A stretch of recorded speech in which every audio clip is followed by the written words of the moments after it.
Hallelujah. सब भाई बहनों को जय मसीह की। मेरा नाम विशाल है और मैं पंजाब से हूँ और परमेश्वर पिता ने मुझे गवाही देने का मौका दिया है। मैं धन्यवाद करता हूँ परमेश्वर पिता का।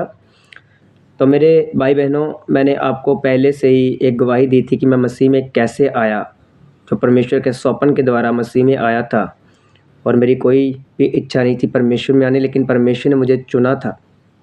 तो आज जो मैं गवाही देने जा रहा हूँ, परमेश्वर ने अद्भुत काम किया। मेरे भाई बहनों, जब मैं मसीह में आ चुका था तो लोग मुझे छोड़ गए थे। मेरे घर वाले भी थोड़ा-सा मुझे ऐसा बोलते थे कि तू कौन-सी जगह पर चला गया?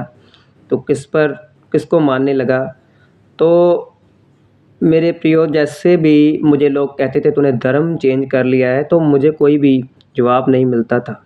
क्योंकि मैं एक अनपढ़ व्यक्ति हूँ, जो मैं अंगूठा छाप हूँ। क्योंकि मुझे पढ़ना नहीं आता था। मैं बहुत सी कोशिश करता था, मुझे पढ़ना नहीं आता था।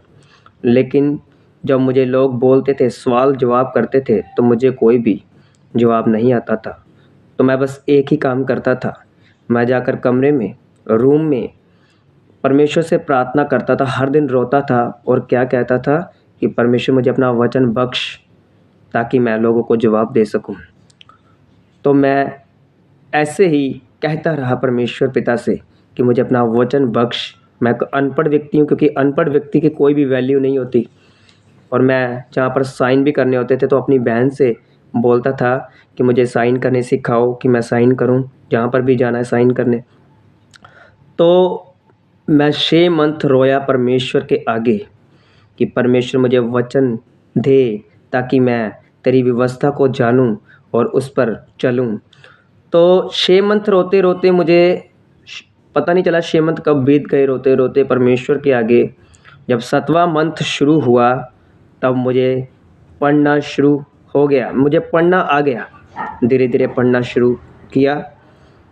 जब मैंने पढ़ना शुरू कर दिया, तो लोग और मेरी मम्मी और मेरे जो फ्रेंड, वो देखने लगे कि इसको पढ़ने कैसे आ गया। आस-पास के पड़ोस देखने लगे कि इसको पढ़ना आ गया।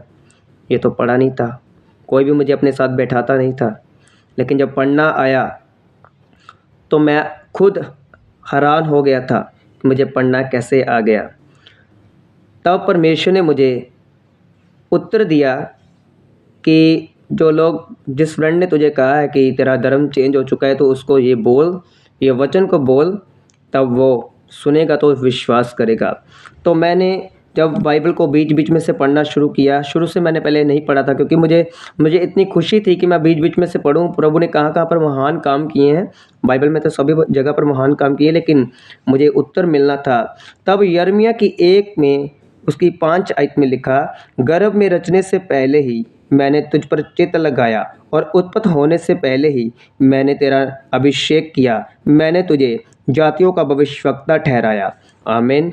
तो ये मुझे जब वचन मिला, तो मैंने बोला, अभी तो परमेश्वर ने तो गर्भ में से चुन लिया है।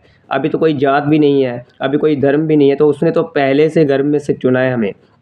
तो मेरे भाई बहनों, जब मुझे पढ़ना आ गया परमेश्वर में, जब मैं बाइबल को पढ़ने लगा, तब मुझे शक होने लगा एक काम पर कि परमेश्वर सच में ये जो वचन में लिखा है वो हम प्रैक्टिकल कर सकते हैं, इसको काम कर सकते हैं। क्योंकि लिखा था कि तुम बीमारों पर हाथ रखोगे वे चंगे होंगे। तब परमेश्वर ने कहा, तू उपवास कर और प्रार्थना कर लोगों के लिए, तब लोग चंगे होंगे। तब मैंने बहुतों जगह पर जाकर एक शक किया था परमेश्वर के ऊपर कि पहले मैंने परमेश्वर से वचन मांगता रहा, तब मैंने शक नहीं किया। जब मुझे वचन पढ़ने आ गए, तब मैं शक करने लगा। लेकिन जब परमेश्वर ने मुझे बताया कि हाथ रखने हैं और लोग चंगे होंगे, तो सच में लोग चंगे होने शुरू हो गए। प्रभु का धन्यवाद हो। तब मैं मान गया कि परमेश्वर तू सच्चा खुदा परमेश्वर है, तू ही मेरा परमेश्वर है, तूने मुझे चुना है। तो मुझे पढ़ना आ गया, तो मैं बहुत सा आनंदित हुआ और मैंने सब जगह पर बताया मुझे पढ़ना आ गया। तब मैंने वचनों को सीखना शुरू कर दिया। तो मेरे प्रियो, मेरे जीवन में अद्भुत काम हुआ जी। अगर जो आप अनपढ़ व्यक्ति हो, अगर आप परमेश्वर से कहें कि परमेश्वर मुझे पढ़ना सिखा, मुझे अपना वचन बख्श, तो परमेश्वर सामर्थी है सब कामों के लिए, वो कर सकता है। अगर वो मूसा को समुद्र में से 2 भाग करके रास्ता दे सकता है, तो आपको क्यों नहीं पढ़ना सिखा सकता। अगर वो एलिया को कौवों के द्वारा खाना खिला सकता है तो आपको क्यों नहीं तृप्त कर सकता। तो ये परमेश्वर का महान काम था मेरी ज़िंदगी में। तो मैं नेक्स्ट वीडियो में आपको बताऊंगा मैं बाइबल को कैसे पढ़ता हूं और कैसे उसको शुरू किया लिखना। प्रभु यीशु मसीह के नाम से सबको जय मसीह की।